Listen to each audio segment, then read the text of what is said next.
Alors aujourd'hui, on est à notre deuxième rendez-vous du cycle Décoloniser le féminisme avec comme thématique cette fois-ci les féminismes du Sud. Je voudrais, avant de présenter, de donner la parole à nos intervenants, remercier encore une fois le Musée d'art moderne et contemporain de Rabat avec sa directrice, Madame Nadia Sabri, nos partenaires de la Fondation Heinrich Böll, le Centre de recherche HEM et bien sûr la chaire Fatima Mernissi. Alors je rappelle que ce genre de débat entre parfaitement dans l'approche toujours entretenue par Fatima Mernissi, celle de la curiosité académique, de l'ouverture intellectuelle et de l'interdisciplinarité. Alors notre thème d'aujourd'hui, c'est les féminismes du Sud. La pluralité des féminismes, je pense qu'elle n'est plus à démontrer dans cette approche décoloniale, et j'aurais rajouté celle du Sud aussi. Je crois que Sophie Bessis avait raison la dernière fois de questionner justement ce Sud avec les bouleversements géopolitiques profonds qu'on connaît, et il serait peut-être aujourd'hui plus opportun de parler des Suds aussi. Alors, permettez-moi juste, avant de leur donner la parole, de préciser quelques points. Je le dis souvent, l'approche décoloniale qui est la nôtre aujourd'hui n'est pas militante, elle est académique. Elle est ouverte au débat, aux échanges critiques. Elle se veut faite de questionnement, de déconstruction, de réflexion et certainement pas de certitude. J'ajouterai que, on le voit plutôt de cette façon, en tout cas au niveau de ce groupe, que le cadre décolonial serait une approche qui devrait inclure systématiquement une double décolonisation. Celle de la pensée hégémonique universelle dominante, on est d'accord sur ça, et de sa colonialité, mais celle de la dimension discriminatoire aussi intrinsèque à nos traditions du Sud. Nous aurons, j'espère, le temps d'en débattre et tout de suite, je vais présenter nos intervenants. Alors, nous avons le plaisir d'accueillir Soumiya Mstiri, professeur de philosophie politique et sociale à l'Université de Tunis, Majid Sfouane, qui est psychanalyste, psychologue, aussi bien à Paris qu'à Rabat, Raja Erhouni, professeur au département d'anglais, faculté des lettres, donc université Chouaib Doukalid El-Jadida. Alors, notre déroulé, nous aurons l'intervention de nos deux invités, suivie de l'intervention de notre discutante qui va réagir aux deux interventions, et on aura une séance d'échange croisée entre les trois, puis l'échange avec le public. Alors, je commence avec Soumiya et je vais, au sein de ce féminisme ou de ces féminismes, tu poses des questions fondamentales dans tes écrits. Alors, je les cite rapidement. Le refus, et je trouve ça très important, le refus de dissocier émancipation et identité, qui est au cœur de ton féminisme décolonial, en tout cas de ta vision du décolonial. Tu défends aussi l'idée d'un féminisme post-intersectionnel. C'est intéressant parce que notre prochaine réunion sera notre rendez-vous sera sur le féminisme intersectionnel. Donc tu défends l'idée de transcender cette intersectionnalité. Tu parles d'une interdépendance care pour remplacer l'autonomie du sujet libéral. Et puis enfin, tu prônes un féminisme sans frontières, avec une solidarité authentique pour rompre, comme tu le dis, avec le faux universalisme. Alors tous ces points, je pense que ce sont tes points d'ancrage, tu me corrigeras si je me trompe, pour ta théorie du féminisme décentré en tant que féminisme décolonial. En tout cas, je te remercie d'avoir accepté notre invitation et merci de nous expliciter tout cela. À toi la parole.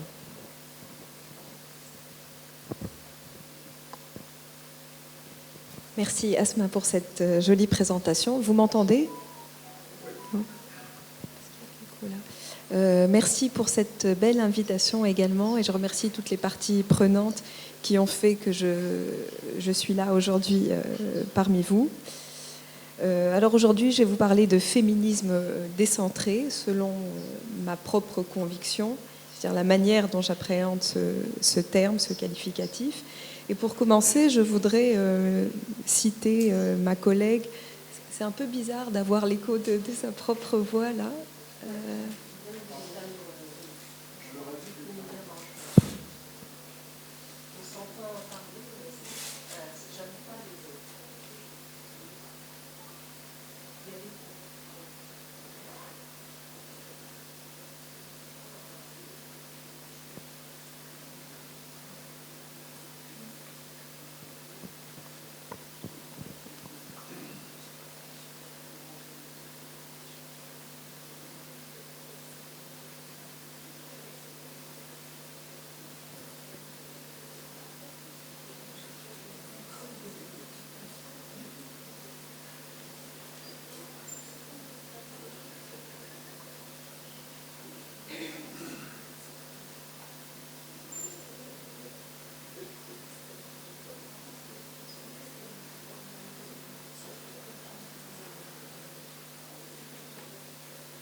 C'est bon là? Oui.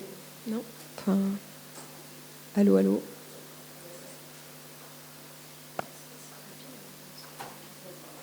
Allô, allô? Alors, pour commencer, je voudrais introduire un petit peu le cadre peut-être, et j'aimerais citer à cet égard ma collègue et amie Seren Kader, qui enseigne aux États-Unis et qui a sorti tout récemment, l'an dernier, un livre qui s'appelle Faux Feminism, Faux F-A-U-X, Why We Fall for White Feminism and How We Can Stop. Donc c'est tout un programme. Donc elle dit la chose suivante, je la cite: si vous êtes féministe aujourd'hui, vous avez probablement conscience, au moins vaguement, qu'il y a certains positionnements féministes qui sont non pertinents. Vous pouvez avoir rencontré le terme féminisme blanc et compris qu'il fallait l'éviter, tout comme vous avez compris que les féministes charriaient un lourd passif de priorisation des intérêts des femmes privilégiées, alors qu'elles ignoraient ou portaient préjudice à ceux des autres. Vous savez que nous voulons éviter de reproduire cela, mais ce n'est pas toujours évident de savoir comment procéder. Nous pouvons parler de privilèges et apprendre de l'histoire, mais nous devons aussi être capables de reconnaître des idées fausses quand nous les croisons. Fin de citation. Alors, j'ai bien aimé cette citation et donner cette citation un peu en exergue parce qu'elle incarne en fait ce qui caractérise mon parcours et mon projet entre guillemets féministe depuis pratiquement 15 ans maintenant.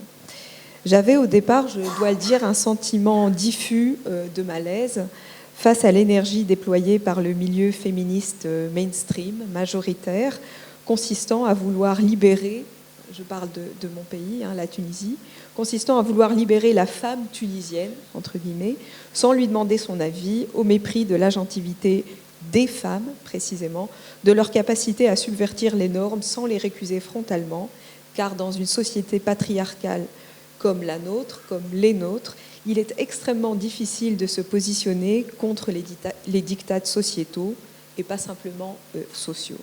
Je m'étonnais que l'on puisse défendre et vouloir implémenter l'autonomie comme une fin en soi, alors qu'elle est, je crois, avant tout un moyen et un vecteur de quelque chose d'autre qui, à la fois, l'englobe et la transcende, à savoir la recherche d'une vie meilleure, digne et valorisable.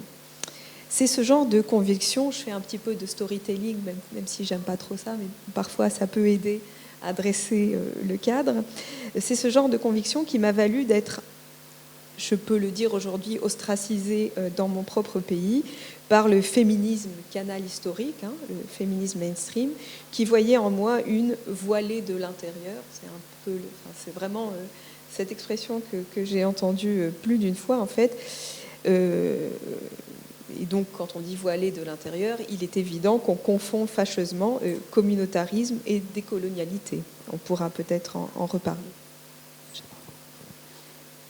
Au plus fort de cette stigmatisation, m'est revenu à l'esprit, donc il y a de cela plus de 15 ans, un épisode de ma vie de petite fille. J'ai fait toute ma scolarité à l'école française, qu'on appelle la mission française, comme vous savez. Et un jour, à la sortie de l'école, j'avais 15 ans, ma mère remarque mon air un petit peu triste. Elle m'en demande la raison. J'hésite et puis finalement, je lui réponds que la maîtresse refuse de me donner à boire alors qu'elle le fait pour tous les autres enfants naturellement. Ma mère, un peu étonnée, me demande comment je m'adresse à la maîtresse et je réponds, je lui dis « Maîtresse, j'ai soif ». Alors, ma mère, ne voyant pas malice dans tout cela, me corrige gentiment.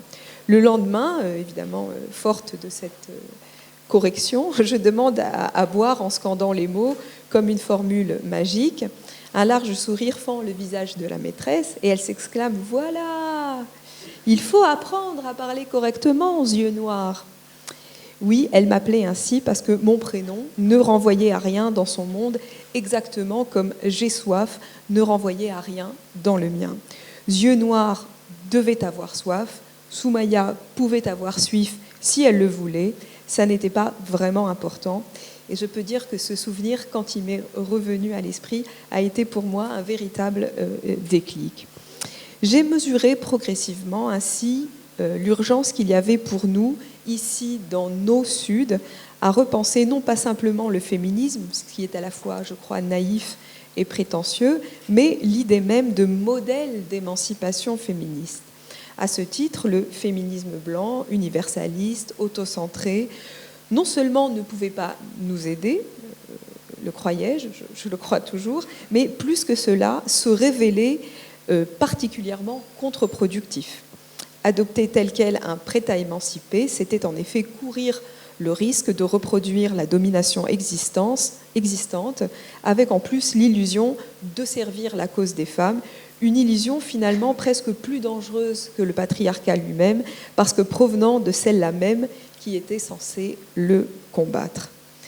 À force de commerce avec les écrits dits décoloniaux, j'ai commencé modestement à construire ce qui me paraissait être une sorte de squelette conceptuel qui s'est étoffé au fil du temps. Mon dernier ouvrage, donc pour un féminisme décentré, qui est en fait plus pédagogique que les précédents, mais aussi d'une certaine manière plus abouti, a été l'occasion de préciser et de synthétiser l'essentiel de mes idées. Et c'est un peu cette synthèse que je voudrais, de manière super programmatique, vous présenter aujourd'hui. Le féminisme décolonial que je défends, entre guillemets, est un féminisme décentré, donc, hein, vous l'avez compris. Il invite techniquement à un déplacement, puisqu'il est décentré, mais un déplacement qui doit être envisagé selon des modalités diverses.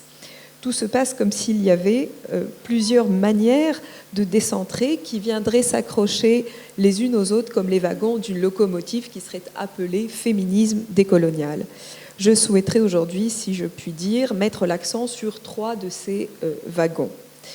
Un féminisme décentré, c'est d'abord, premier wagon, un féminisme qui prend en compte ce que j'appelle l'ancrage des unes et des autres. L'ancrage recouvre tout ce qui compte pour nous et qu'on ne saurait sacrifier, peu importe sa nature, peu importe ses formes. C'est ce qui nous définit à la fois comme individus, mais aussi comme membres de groupe. C'est ce qui modèle notre identité à la fois personnelle et collective. Alors évidemment, ça peut paraître paradoxal d'envisager d'incarner le décentrement et donc la mobilité dans une forme de fixité, l'ancrage, mais je crois que le paradoxe disparaît quand on comprend que, en réalité, l'ancrage est la condition même de ce déplacement. Et j'aime bien donner l'exemple du compas qui, je crois, permet d'incarner cette idée. Pour pouvoir dessiner un cercle, il faut au préalable planter la pointe de l'instrument, la pointe du compas. En d'autres termes, pour s'ouvrir, il faut d'abord être solidement ancré. C'est ce que les féministes mainstream ne parviennent pas, je crois, à comprendre. Elles qui poussent des cris d'orfraie dès qu'on parle d'identité. Ah, l'identité, ça fait peur. C'est comme l'idéologie, deux mots qui font extrêmement peur. Et le refus de dissocier émancipation et identité, c'est ce que tu disais, Asma, au début, est au cœur du féminisme décolonial tel que je le conçois. Deuxième wagon, un féminisme décentré, c'est un féminisme qui tient à distance réellement les outils normatifs et autres grilles de lecture, pratiquant la déconstruction et ce que j'appellerais le scepticisme méthodologique. Il n'y a pas d'outils sacrés, en quelque sorte. L'exemple paradigmatique, c'est évidemment celui de l'intersectionnalité, qui est employée à toutes les sauces et de manière souvent métaphorique, qui fonctionnant comme condition académique et militante d'adoubement. C'est ce que j'appelle la preuve par l'intersectionnalité.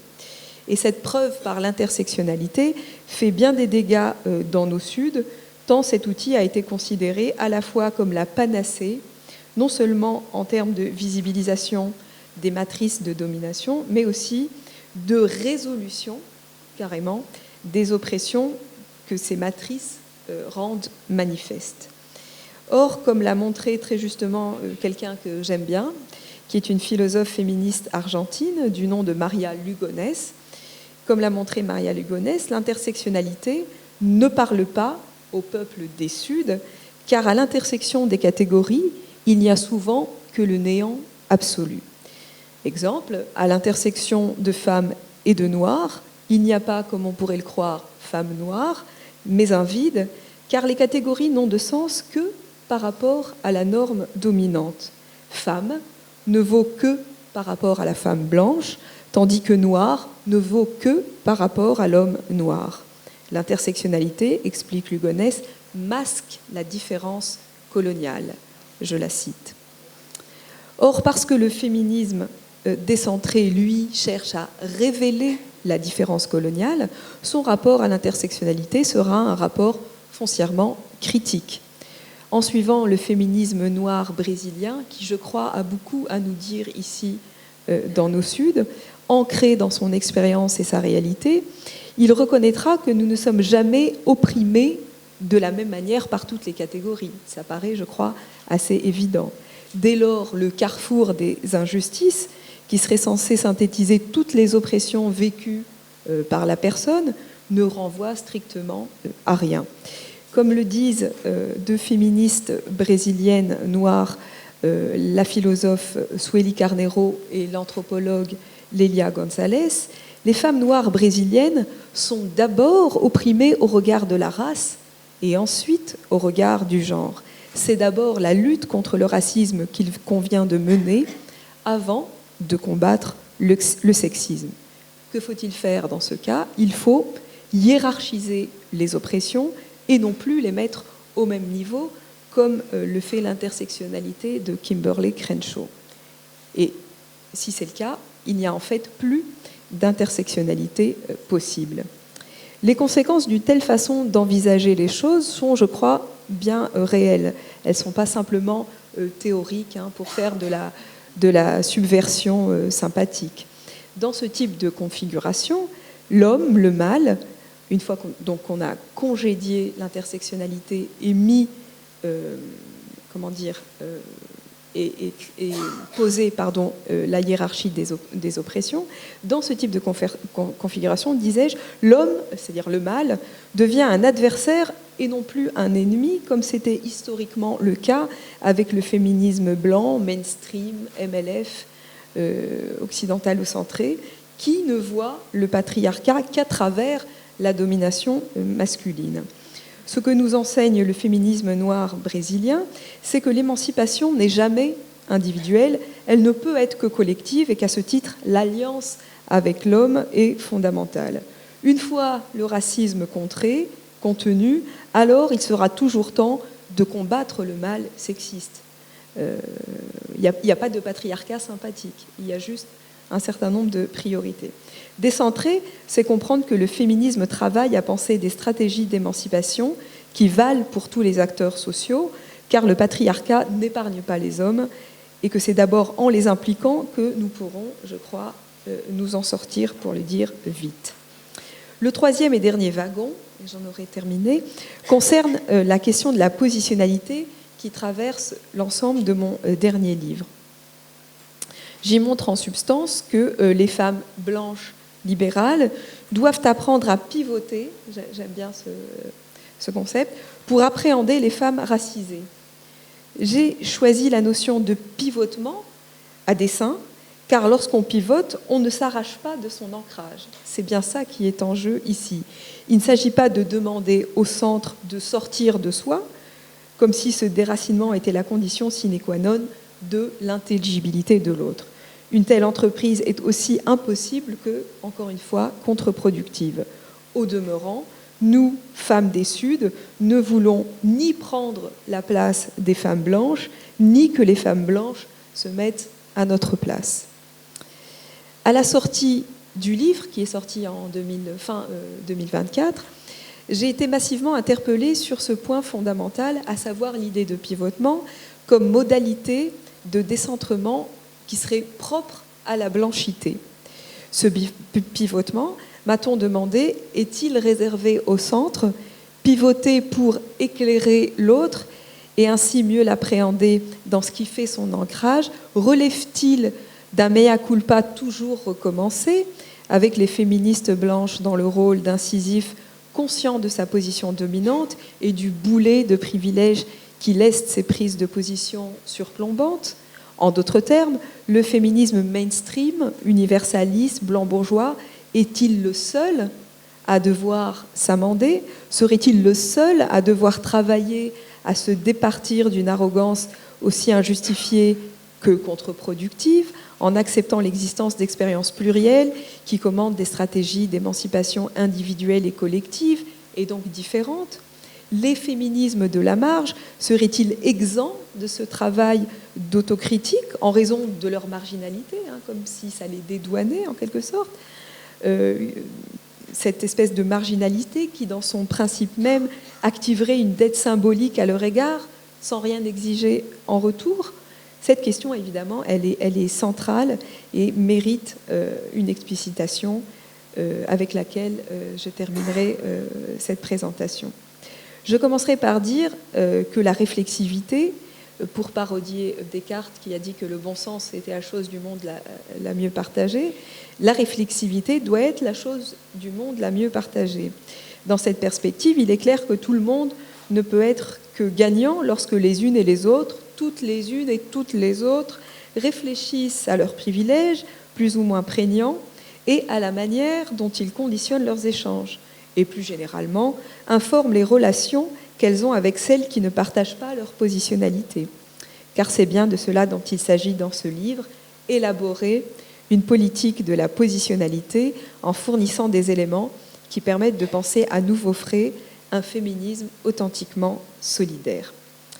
Attention toutefois à ne pas se fourvoyer, l'existence d'une tâche commune, commune à nous et aux féministes blanches, d'une exigence que nous avons toutes en partage, ne signifie pas que nous devions, toutes autant que nous sommes, de la même manière, invoquer une responsabilité partagée. Il n'y a pas de responsabilité partagée lorsque les rapports qui lient les parties s'incarnent dans une verticalité avérée. Autrement dit, le pivotement de la positionnalité blanche est nécessairement un décentrement. En revanche, le pivotement de la positionnalité racisée, quelle que soit la forme qu'il prend, ne saurait relever de la même démarche pour deux raisons essentielles. D'abord, parce qu'on ne peut pas exiger d'un ancrage dominant le même type de retour sur soi que l'on exige d'un ancrage minoritaire, sauf à vouloir définitivement pérenniser les privilèges et reconduire les effets de pouvoir. Si la domination n'est pas un concept abstrait, c'est bien parce que les positionnalités ne sont ni superposables ni interchangeables. Ensuite, puisqu'il s'agit de développer deux raisons, deuxième raison, parce que le point de vue ou la perspective racisée, quelle qu'elle soit, a toujours perçu la positionnalité blanche pour ce qu'elle était, à savoir un ancrage dominant voulant s'imposer comme tel parce que se considérant comme universel et valable de toute éternité. En ce sens très précis, sur un plan politique, le positionnement racisé ne doit rien au positionnement blanc. Il n'y a ni malentendu à corriger, ni injustice à réparer. En revanche, le féminisme mainstream n'a jamais vraiment cherché à creuser pour tenter de saisir, entre guillemets, la vérité de la positionnalité racisée, qu'il s'est agi historiquement de convertir à une idée bien précise de l'émancipation.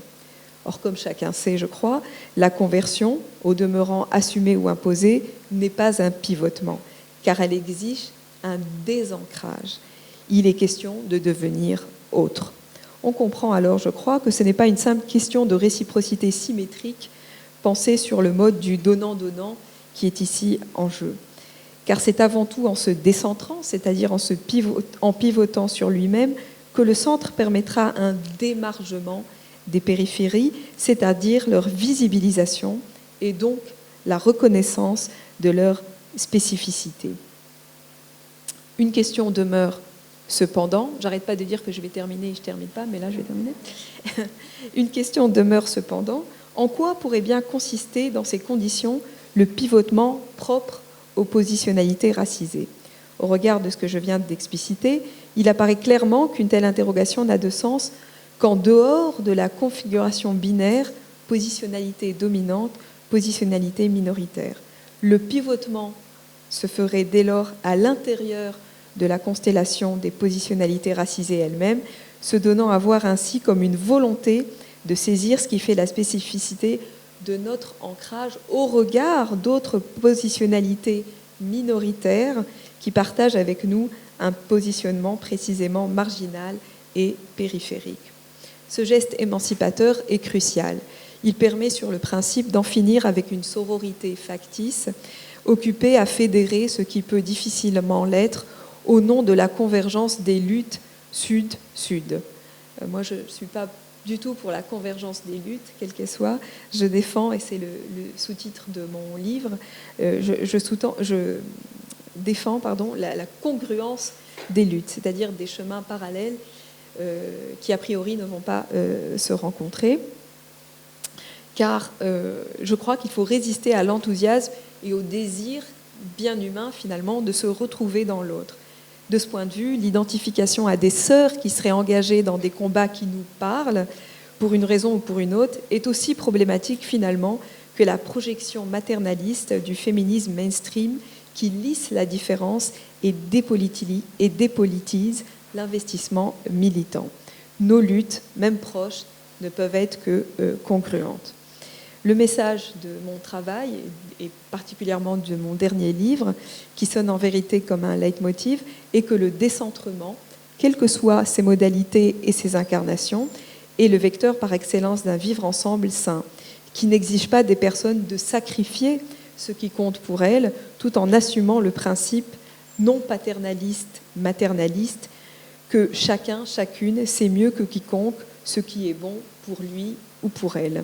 Le féminisme est avant tout une question de bon sens, enfin, je crois. Merci.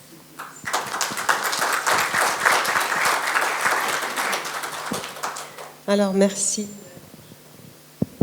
Merci Soumia pour ta présentation. Merci pour ces clarifications, parce qu'il y a beaucoup de choses que tu as clarifiées pendant ton message. Donc, je crois qu'on aura le temps de revenir sur tout ça. J'ai le plaisir donc de donner la parole maintenant à Majid Safouane. Et donc, Majid, tu essaies en fait, la relation, je pense, entre la psychanalyse et le féminisme est assez complexe, tu le dis toi-même. Et parce que tu dis que est-ce que la rencontre justement entre la psychanalyse et le féminisme, est-ce qu'elle est possible ? Est-ce qu'elle est possible ? Parce que c'est vrai que le féminisme critique le patriarcat de certains fondateurs de la psychanalyse, et pas à tort. Et entre ces tentatives de réappropriation, je pense que la rencontre est bien difficile. Mais est-ce qu'elle serait possible à partir du Sud, pour les deux ?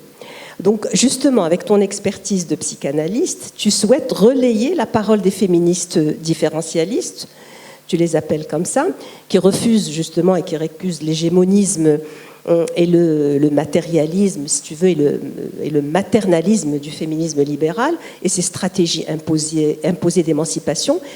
Mais tu veux aussi comprendre ce qui se joue. Je pense que c'est là, franchement, le socle de ton travail, c'est que tu essaies de comprendre, tu n'es pas dans la certitude, donc tu essaies de comprendre ce qui se joue. Tu le dis inconsciemment, moi je te dis ou consciemment, des fois, peut-être, je ne sais pas, je te pose la question, dans cette revendication de la différence, justement, faite à partir des féminismes du Sud.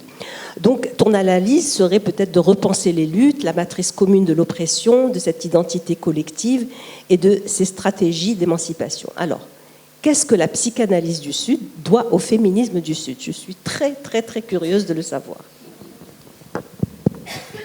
Merci beaucoup, merci. Marche. Merci beaucoup.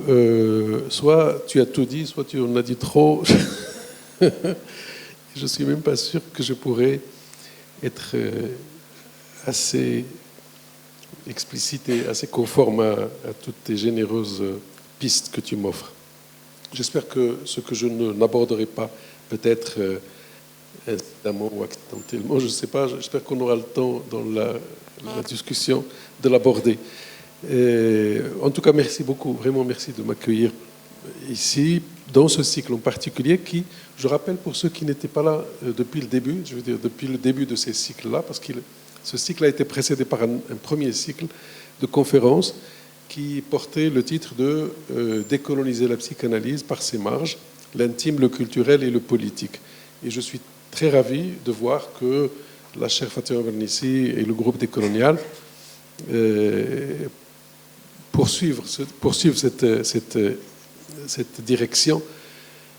Et peut-être que là, j'aurai la possibilité au moins d'éclairer une partie de mon propos, qui en fait, si je dois le résumer, c'est réfléchir, penser, repenser les impensés de la psychanalyse à la lumière des féminismes du Sud, qui me paraissent être une sacrée opportunité politique, épistémique, historique, pour que la psychanalyse puisse trouver sa place dans les sociétés du Sud. Donc voilà. Alors tu as raison, effectivement, interroger les liaisons entre féminisme et psychanalyse, c'est d'emblée s'exposer au soupçon, celui d'un rapprochement forcé, voire d'un contresens théorique. Et pourtant, ces deux discours incarnent, chacun à sa manière, les formes les plus radicales de la subversion. Une subversion née au XIXe et du XXe siècle, et s'ils semblent s'opposer sur leurs postulats, leurs objets, leurs objectifs, quelque chose les travaille en commun. Une exigence de déplacement, une résistance à l'ordre établi. C'est à mon sens ce qui les rassemble sous la même bannière, révolutionnaire pour le féminisme et subversive pour la psychanalyse, telle que Freud l'énonce dès le début de son œuvre. Rappelons-nous que cette dernière, la psychanalyse, est l'une des dernières figures de la pensée critique. On ne le voit pas beaucoup aujourd'hui, mais c'est quand même de ça qu'il s'agit. C'est l'une des dernières figures de la pensée critique émanant de la modernité. Jacques Lacan dira à ce sujet que la psychanalyse est le symptôme de son époque. Qu'est-ce qu'elle peut nous dire aujourd'hui de ce côté-ci de la rive sud de la Méditerranée? C'est ce que j'essaie de m'efforcer de penser avec d'autres collègues. Donc, c'est ce que aussi Michel Foucault, et je dirais peut-être 2-3 choses sur la place de Foucault là-dedans, et y compris pour le féminisme. C'est une voie d'accès nécessaire et fondamentale. Donc ce que Michel Foucault, dans sa trilogie L'histoire de la sexualité, vous connaissez peut-être, cette œuvre colossale, désigne par le dispositif de sexualité. Avec les plaisirs de la chair, il désigne par là quelque chose qui traverse l'œuvre freudienne de bout en bout. En tant que la sexualité, qui est au fondement de toute subjectivité, est affaire de construction. C'est très important de dire ça. C'est justement renverser le naturalisme propre à la psychanalyse des débuts. Donc, les manières d'être homme ou femme dans une société, hommes et femmes, relèvent non du naturalisme biologique ou d'un déterminisme anatomique, mais d'une position subjective, qu'il reste au sujet d'assumer ou de revendiquer au nom de son désir. Questionner les connexions entre féminisme du Sud et psychanalyse du Sud est une démarche opportunément politique, car elle se nourrit de l'élan décolonial où l'un comme l'autre discours interroge les catégories de l'universel, de l'analyse des mécanismes conscients et inconscients, tu as raison de les distinguer, mais ils sont concomitants, qui engendrent les processus de domination. Et je pense que dans l'exposé de Soumeya, beaucoup de choses ont été plus pertinemment énoncées que ce que j'en dirais. Sans m'y attarder, je n'aurai pas le temps ici. Mon intérêt pour la question et les conditions de possibilité de la psychanalyse de ce côté-ci de la Méditerranée, et plus largement dans le monde arabe, à partir de mon expérience, sur plusieurs décennies d'aller-retour entre Paris et Rabat, en tout cas suffisamment, pour noter la lenteur avec laquelle la psychanalyse en intention, c'est celle qui s'emploie à écouter la réponse des individus, par opposition ou par juxtaposition plus précisément, avec quelque chose qui s'appelle, Lacan introduit cette distinction, la psychanalyse en extension, qui est au fait la psychanalyse qui se mêle de la chose publique et politique, juridique, historique. Donc, c'est très important qu'il y ait l'une et l'autre, et pas seulement l'une au détriment de l'autre, ce qui est souvent le cas dans nos contrées. La question d'aujourd'hui est donc née pour moi du postulat politique, méthodologique et épistémologique selon lequel le féminisme du Sud introduirait la psychanalyse dans ces territoires, d'où la femme reste encore dans une large mesure exclue du jeu social et politique. On sait aussi ce que la psychanalyse doit tout à la femme, il ne faut pas l'oublier, et au féminin, pour sa propre naissance. C'est-à-dire la psychanalyse ne serait jamais née si ce n'était pas d'abord avec la femme et les femmes qui venaient voir Freud, notamment au motif de l'hystérie, mais pour aller vite, après on sait très bien qu'il y a autant d'hommes hystériques que de femmes hystériques, donc la chose est réglée. Pour qu'il n'y ait pas de... C'est clair, cette chose maintenant est cliniquement tout à fait bien fondée. Rassurons-nous. Rappelons-nous aussi que jusqu'à la fin de sa vie, Freud avouait qu'il ne savait pas ce que la femme veut. Le Kevoy, bien connu des psychanalystes, que veut la femme? Il a répondu jusqu'à la fin de sa vie qu'il n'en savait rien. Donc, vous voyez un peu le travail qui reste à faire. Et pourquoi est-ce que je mets la psychanalyse sous la tutelle du féminisme, des féminismes du Sud, pour que peut-être on passe un peu incognito, en quelque sorte. Vous voyez ce que je veux dire? Ça fait rire Saad. Donc, c'est un peu une stratégie, c'est pour ça que je dis que c'était une affaire de méthodologie et d'épistémologie. Oui, cette histoire de que veut la femme est compliquée. Il appelait d'ailleurs la sexualité féminine le continent noir. Donc, vous voyez un peu à quel point il était intrigué par cette énigme.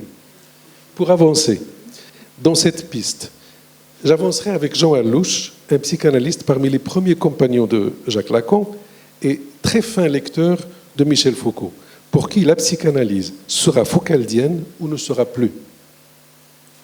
Ça, c'est une assertion à laquelle, je crois, nous devons nous atteler, parce que Foucault non plus n'est pas plus lu ni introduit dans le corpus théorique critique, à part quelques rares exceptions. Donc il y a de quoi faire. La psychanalyse donc sera foucaldienne ou ne sera plus. Je saute un tout petit peu pour ne pas... Gageons aussi que cela passe par sa propre décolonisation. C'est le thème de l'année dernière. Et l'analyse de ses propres zones d'ombre, diraient certains, ou les points aveugles, comme diraient d'autres, les impensés de la psychanalyse. Derrida a beaucoup écrit là-dessus. Et bizarrement, on n'a pas beaucoup de... Il y a plein de livres, j'en dirais un mot. Derrida s'est beaucoup interrogé sur la difficulté que la psychanalyse rencontre dans sa diffusion dans beaucoup de contrées du monde, dont le monde arabe en particulier. Et vous voyez un peu pourquoi est-ce que le féminisme, les féminismes du Sud sont une véritable opportunité pour, non pas pour les réconcilier, mais pour peut-être... Donc, dans ce contexte, et sans réduire tous les facteurs d'empêchement engagés dans la diffusion de la psychanalyse au reste du monde, pour désigner ce que je viens de dire de Derrida, il utilise une formule dans un texte qui a pour titre « Géopsychanalyse ». Bon, cette conscience, cette intuition est présente. Il a un texte qui a pour titre « Géopsychanalyse ». Et il a un texte intitulé « The West and the Rest ». C'est-à-dire qu'il y a l'Ouest pour la psychanalyse. Et le reste, c'est le reste. L'une des dernières conférences donnée par Edward Said à Londres, qui a été publiée dans un petit fascicule, porte le titre « Freud et le monde extra-européen », dans laquelle il questionne, il analyse le Moïse de Freud, le dernier livre, au fait, paru de Freud, écrit par Freud, où il interroge quelles sont ces impensés qui font que Freud n'a pas eu une sorte d'émi-négligence, pourrait-on dire, épistémologique.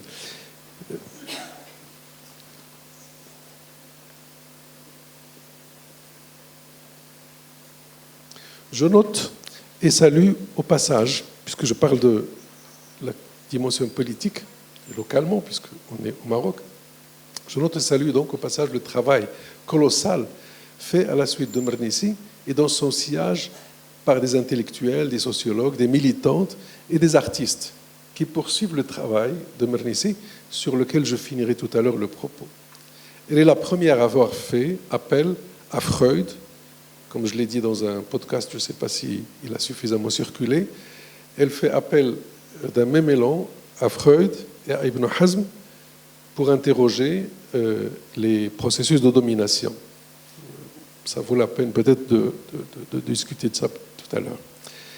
Cette lecture, même si elle ne fait pas l'unanimité parmi les mouvements féministes, qui ne voient dans la psychanalyse que cet appareil conceptuel et cette discipline bourgeoise, aristocrate, qui fait place aux formes archaïques du patriarcat, et qui a célébré la blanchité et la colonialité. Elle rencontre chez l'une des figures majeures du féminisme un réel opportunisme, ou une réelle opportunité dont je pense que nous pouvons nous inspirer. Je n'aurai pas le temps de faire un tour d'horizon, pourtant il y a de quoi, pour évoquer comment les féminismes ont croisé la pensée inspirée par les mouvements queer, LGBT, etc., et qui ont, depuis les années 60, entamé ce travail de déconstruction et donné son souffle au féminisme contemporain. Je pense à quelqu'un comme Gail Rubin, dont on ne lit pas beaucoup ici le travail, qui aurait d'ailleurs pu inspirer Fatima Mernissi parce qu'un livre a été traduit il n'y a pas très longtemps avec comme titre Le marché des femmes, qui fait passer à Sokensa. Et j'ai cru voir avec mon ami Nza Gsous un titre récemment. C'est ça, un ouvrage collectif avec ce titre-là. Je trouve cet écho assez intéressant.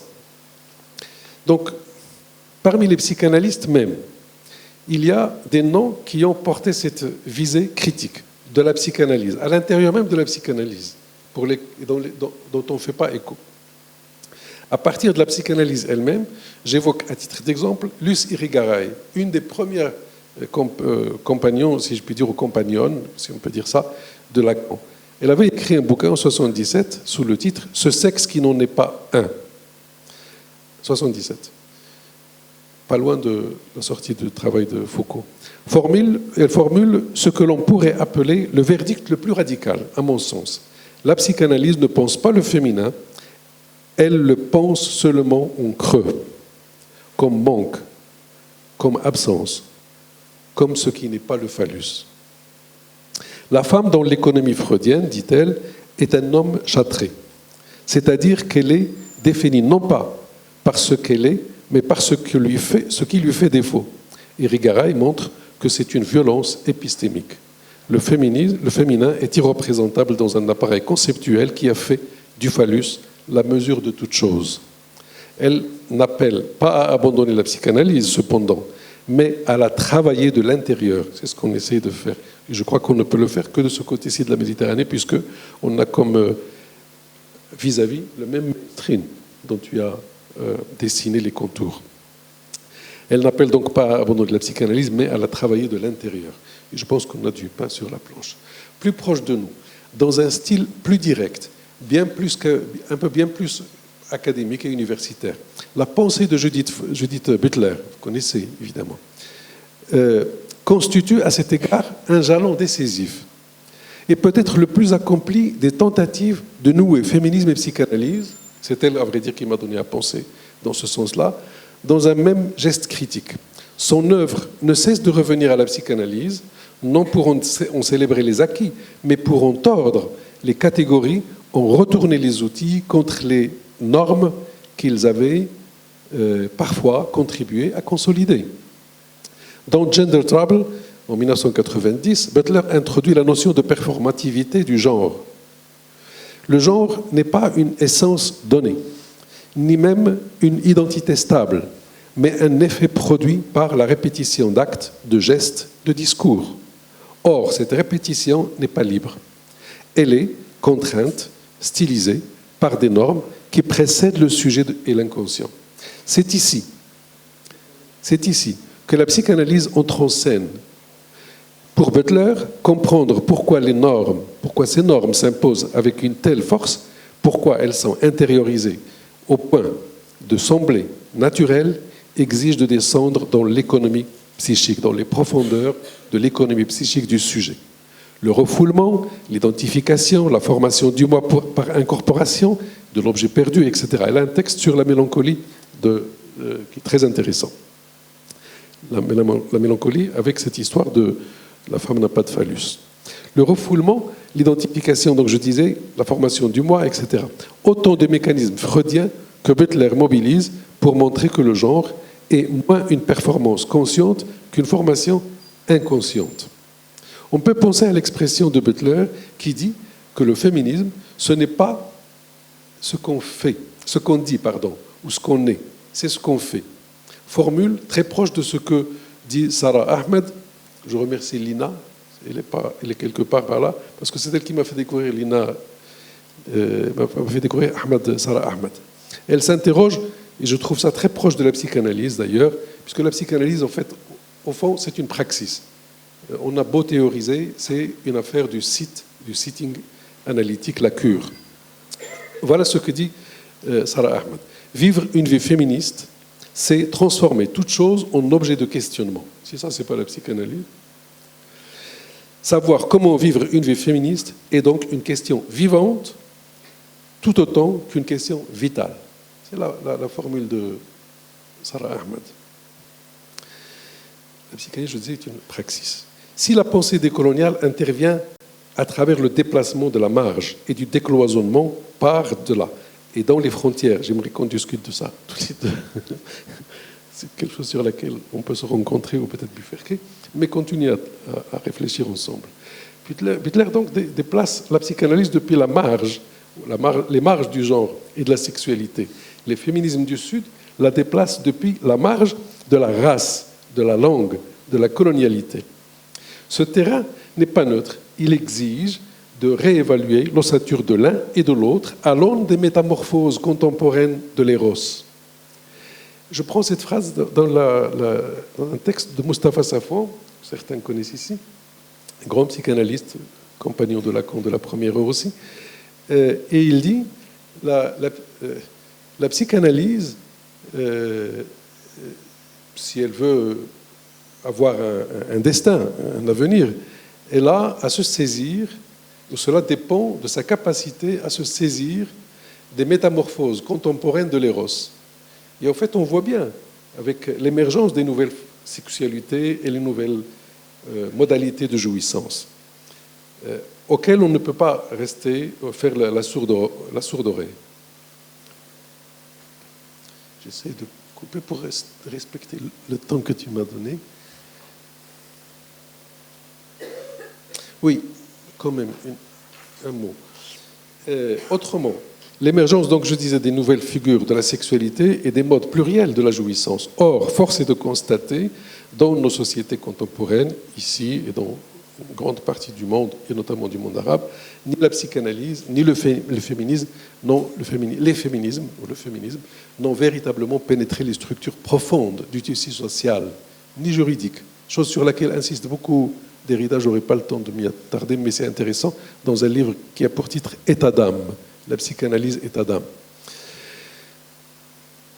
Elle n'est pas plus présente, ni l'une ni l'autre n'est plus présente dans les circuits académiques, universitaires, etc., à part ce que quelques tireurs ou francs-tireurs essayent de faire, comme ce qu'on fait ici.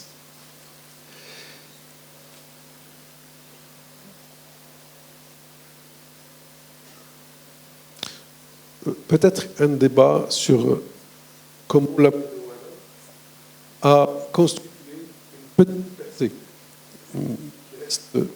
non négligeable, mais pas assez significativement pour produire les effets attendus et les effets notamment critiques. Nous pouvons dire que le geste butlérien, aussi fécond soit-il, demeure largement situé occidental et nord-atlantique. Là, on est d'accord. Il y a dans le féminisme critique, il y a je puis dire. La question qui nous occupe ici est celle, peut-être qu'il coupe. Je l'ai épuisé.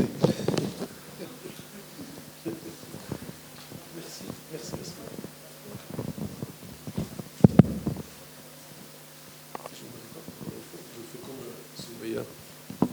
semaine, j'en aurai pas pour longtemps.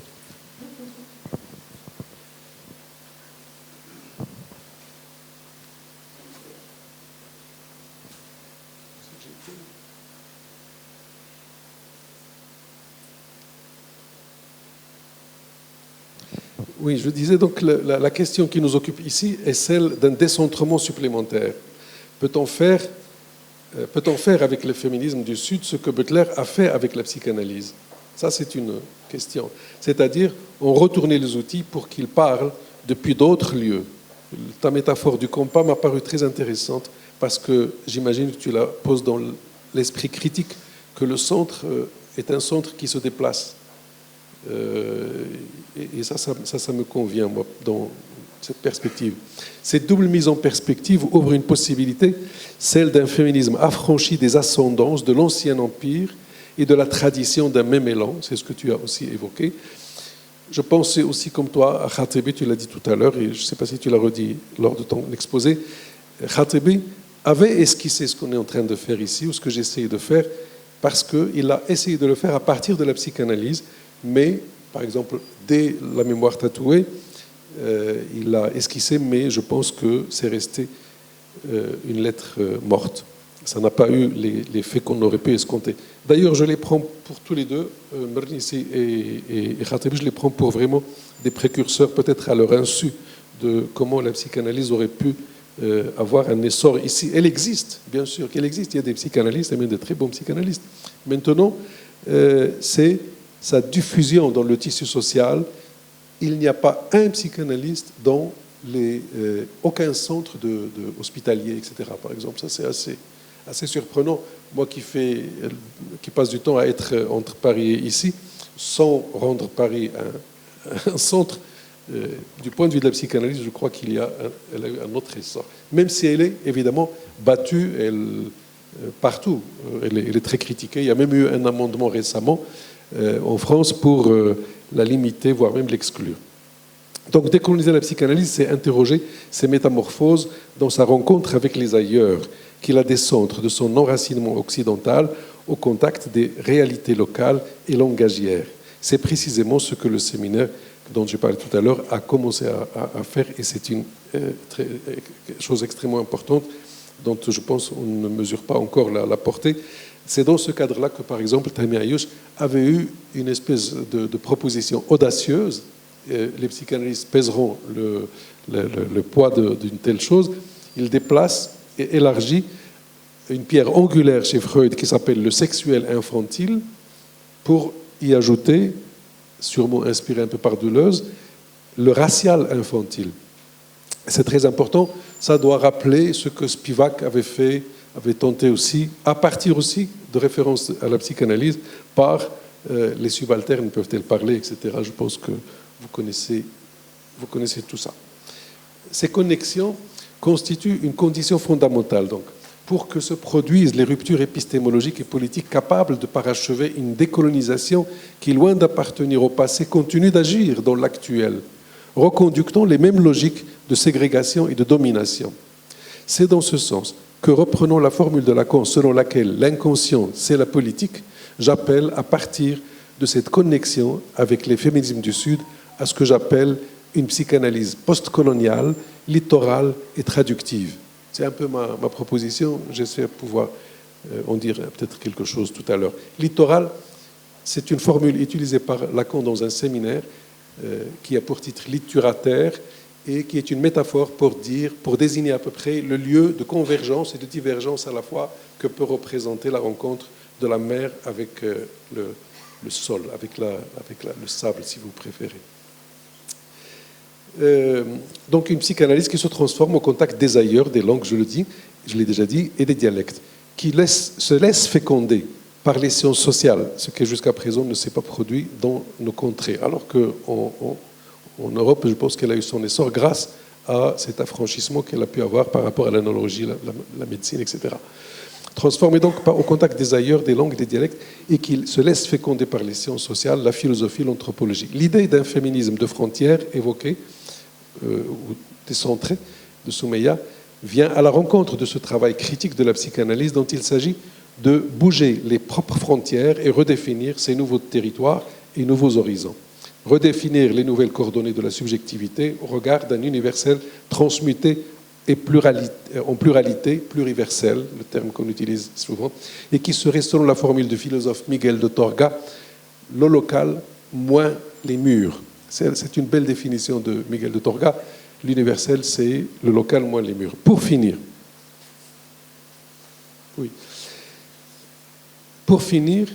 et essayer d'illustrer de façon pragmatique mon propos, je voudrais faire mention d'un travail qui demeure à ce jour unique et avant-gardiste, car il incarne à mes yeux l'une des rares percées réelles dans cette visée de rencontre joyeuse, je dirais, vous comprendrez pourquoi, au sens du gai savoir de Nietzsche, entre Farid El-Mrini, que je remercie beaucoup d'être là, pour peut-être lui-même mieux parler que moi de son entreprise, de ce qu'il a fait avec Mernissi.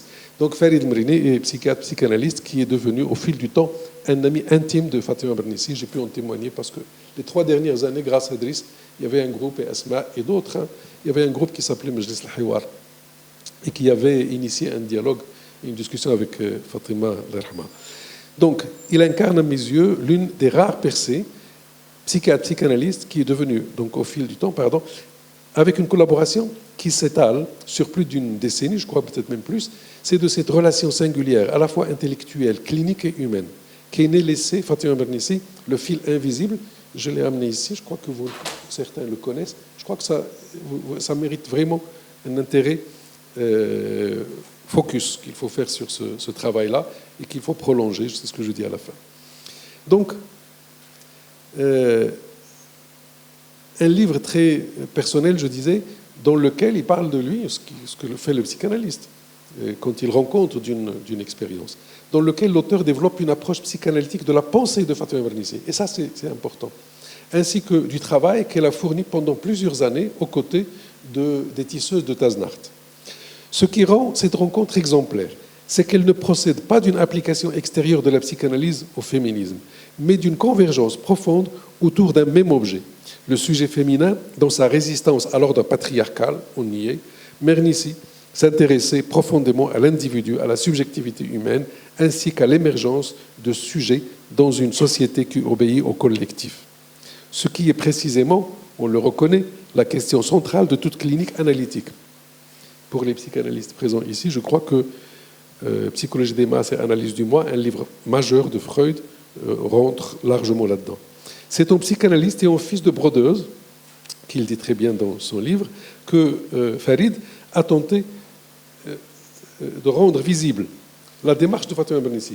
Cette double appartenance dit quelque chose d'essentiel. La psychanalyse du Sud ne peut se déployer qu'à partir d'une position incarnée, traversée par une mémoire du corps, des gestes, et non depuis la neutralité faite d'un savoir hors sol. Le paradigme du tissage est au cœur de cet essai et il mérite qu'on s'y arrête. La broderie et le tissage, qui semblent des pratiques répétitives et ancrées dans la société traditionnelle, sont abordés par Mernissi comme le moyen d'expression d'une rébellion des femmes et d'une quête de libération des hudud, ces limites et frontières imposées par la société patriarcale. Le tapis comporte un texte perdu, mais il subsiste néanmoins des traces signifiantes transmises à la jeune génération pour l'édification des identités féminines. Pour un psychanalyste, cette formulation ne peut manquer de faire entendre autre chose. Ces traces signifiantes inscrites dans le tissage sont une façon de nommer ce que la psychanalyse appellerait une transmission de l'inconscient.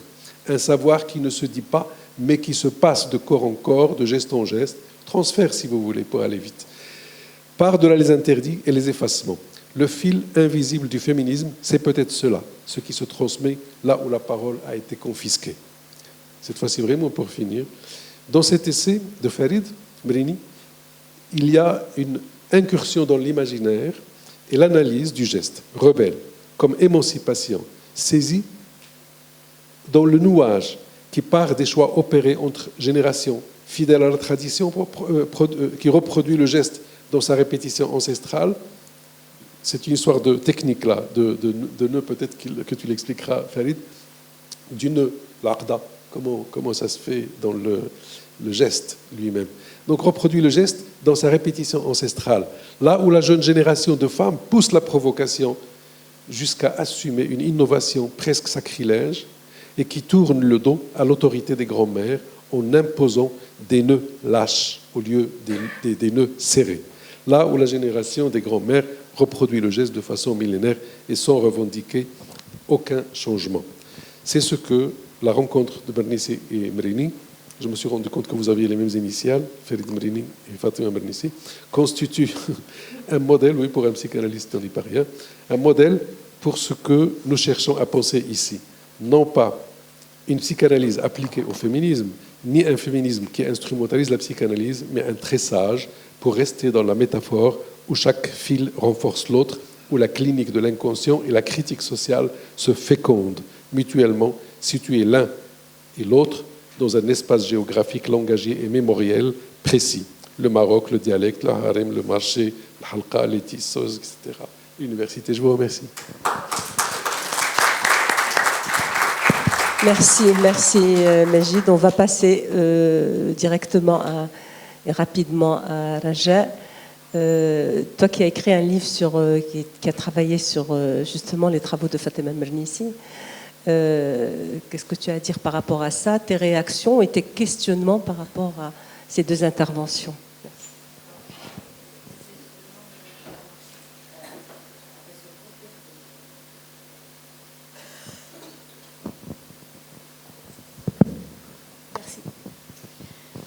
Merci Asma. Vraiment, je voudrais dire le plaisir que j'ai aujourd'hui d'échanger avec vous, Soumaïa Mesteri. J'admire le travail et avec mon ami aussi Majid Safwan qui est, comme il l'a dit, un des artisans du cycle de réflexion sur décoloniser la psychanalyse. J'ai beaucoup appris personnellement.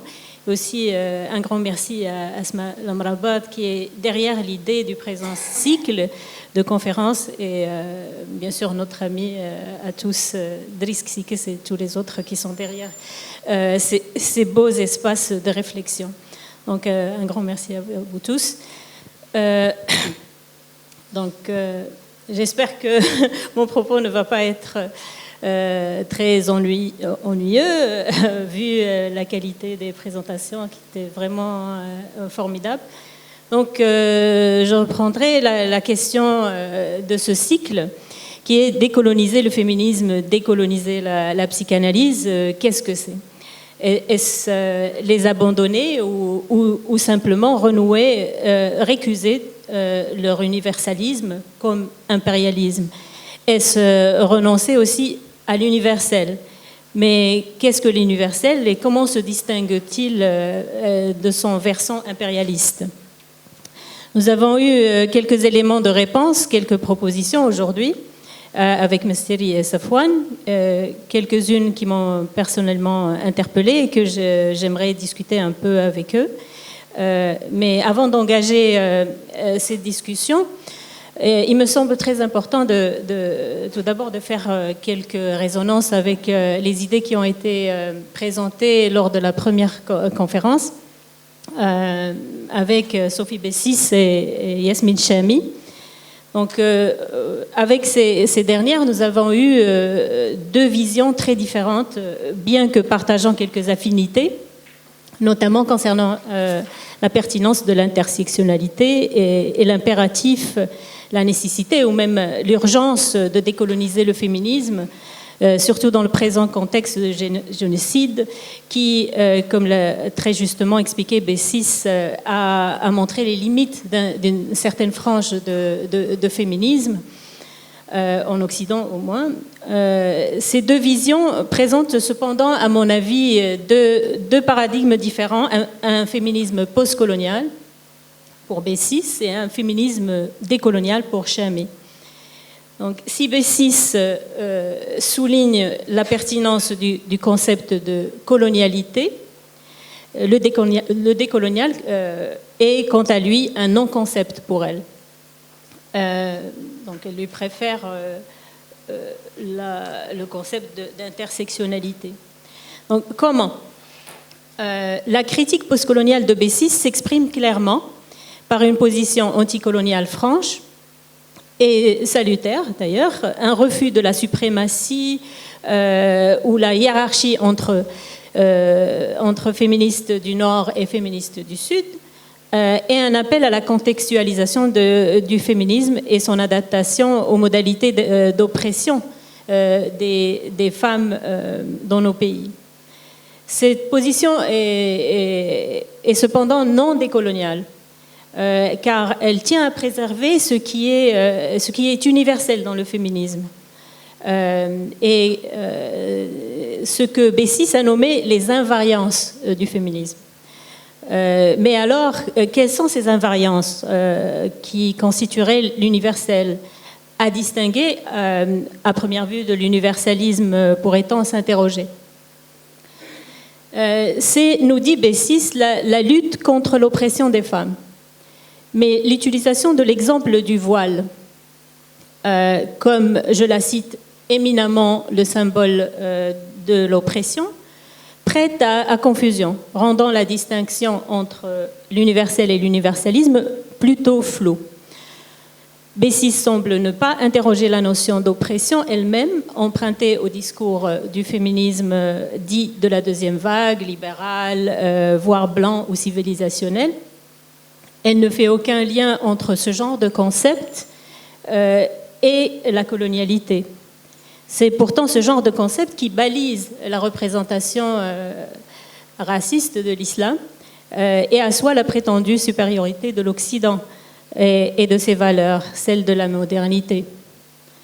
C'est cette incapacité à faire ce lien qui explique son analyse du silence des féministes françaises occidentales sur le génocide en termes d'instrumentalisation du féminisme par l'impérialisme notamment, plutôt que comme convergence.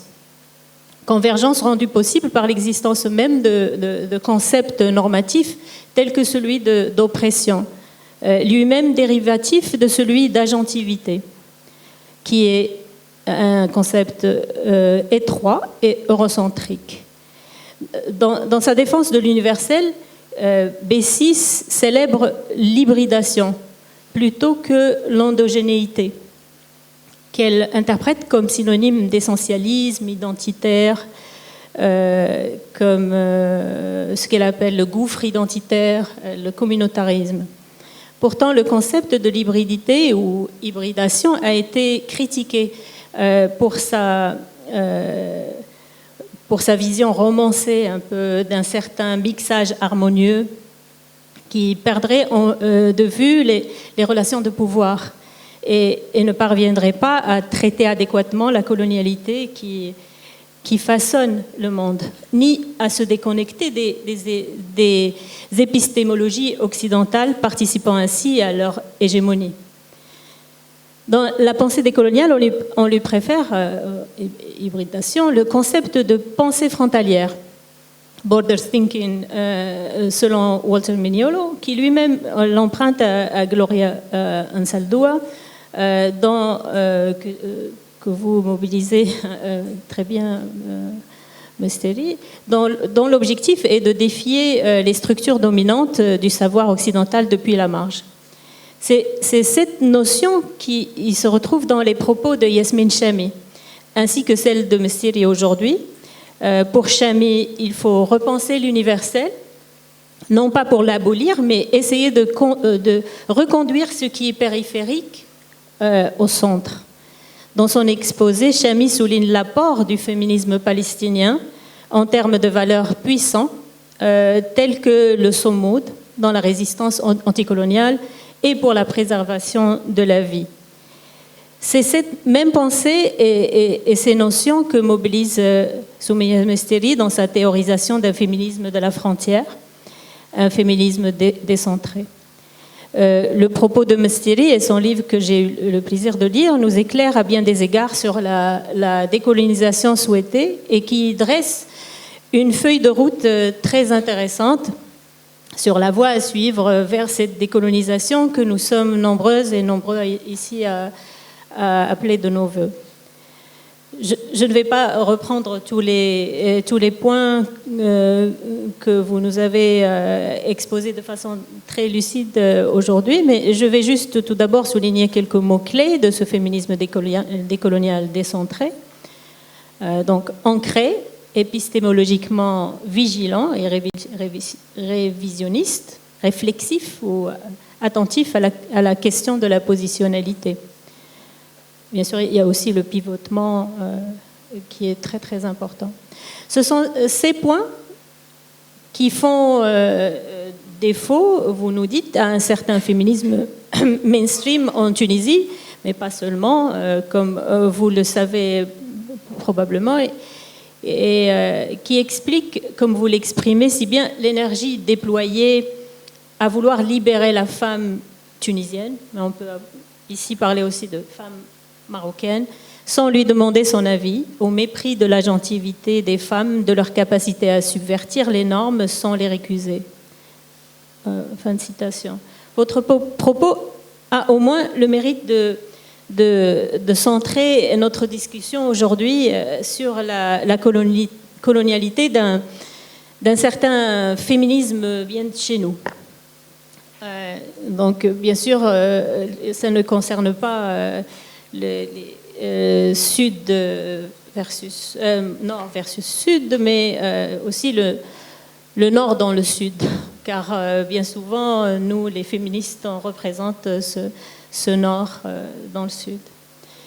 Donc, mais je tiens à réagir à votre propos en disant que l'agentivité ne se décline pas seulement en subversion des normes, mais aussi, et même souvent, chez nous au moins, en habitant les normes, comme l'a montré Feu Saba Mahmoud avec son travail sur les femmes engagées dans le mouvement de renouveau islamique. L'agentivité, Mahmoud nous dit, peut être pieuse et pas toujours une agentivité transgressive ou même subversive. Je crois que cette question de l'agentivité empruntée à la pensée libérale et au féminisme libéral est au cœur de la colonialité et du discours féministe mobilisé chez nous. Par ailleurs, le concept d'agentivité prend le dessus sur d'autres formes d'actorialité féminine, pour utiliser un terme cher à l'historienne Jocelyne Dahlia, qu'on a eu le plaisir d'avoir dans le cycle Décoloniser la psychanalyse. Donc cette actorialité féminine, comme celle animée par la préservation de la vie digne, comme vous dites, Musteri, de la karama, on pourrait dire, exprimée d'ailleurs bien souvent par le somoud, bien aussi chez nous. Ceci se retrouve au cœur du problème que vous déplorez, celui de voir dans l'autonomisation une fin en soi, plutôt comme un moyen parmi d'autres de la recherche d'une vie digne. Cela explique aussi, du moins en partie, l'inaudibilité de ces voix de femmes ou la déformation de leurs propos, voire la dépolitisation de leur lutte et leur invisibilisation. Bref, leur subalternisation paradoxalement par ces mêmes femmes censées amplifier leur voix. Donc je pense beaucoup au travail de mon amie Souad Douada qui est ici présente avec les femmes, le mouvement de la Terre. Donc ces femmes qui pourtant sont au devant de la résistance à la colonialité et non de simples victimes qui ont besoin d'être sauvées. J'ai aussi... bon, voilà. J'ai une question qui à vous poser, et ça concerne les lieux ou les espaces de la rotation. Existent-ils déjà ou sinon, comment vous les envisagez? Et pour faire le lien avec toi, Magid, et la question qui te préoccupe le plus, qui est la décolonisation de de la psychanalyse par ses marges et là, le féminisme du Sud en particulier. Je me demande si... mais peut-être là, je veux juste faire le lien entre avec ce que Soumeya Mestiri a dit. Je me demande si tu as fait ou si on peut faire le même constat dans la pratique psychanalytique au Maroc de cet aspect de la colonialité qui s'exprime par un mépris de l'agentivité ou la voix des analysants, ou c'est-à-dire leur subalternisation. Et si oui, comment se décline-t-il ou comment se décline-t-elle? Et surtout, comment y remédier? J'ai dans l'idée, bien sûr, les concepts religieux ou culturels des analysants et à quel point on peut les intégrer comme support de la psychanalyse ou dans l'octroi du soin mental chez nous. Donc, voilà, j'avais d'autres choses. Je pense au travail de Mernissi qui t'inspire. Je pense que le deuxième travail de Mernissi, pas le premier, la femme dans l'inconscient musulman ou l'amour dans les pays musulmans, qui a été très critiqué comme employant une méthodologie très orientaliste en ce qu'elle essayait d'expliquer une certaine psyché ou des pratiques contemporains de Marocains en revenant à des textes médiévaux, notamment, et d'autres critiques de l'ordre de confusion entre les sources, les textes sources et les interprétations. En tout cas, pour moi, le deuxième travail qui commence à partir des années 90 et que tu évoques, bien sûr, que tu as évoqué aujourd'hui, me semble plus intéressant parce qu'elle va revenir elle va faire ce retour vers la spiritualité musulmane. Elle va mobiliser des concepts soufis tels que le adab, le safar, qu'elle va mettre en pratique dans ses caravanes civiques. Et donc, pour moi, cet exemple de désobéissance épistémique qui consiste à restituer des savoirs subalternisés, non pas seulement le savoir soufi, mais aussi le savoir tout simplement des gens du Sud, avec leur intelligence, leur sagesse, leurs actions civiques qu'elle a tenu à reconduire, dirait-on, vers le Sud. Donc ce virage épistémique ne pourrait-il pas inspirer peut-être mieux la psychanalyse du Sud dans son effort de se déconnecter d'une psychanalyse eurocentrée, peut-être trop sexualisante, en donnant peut-être à réfléchir sur la place du spirituel, une sorte de spirituel infantile qui viendrait s'ajouter au racial infantile qui t'interpelle.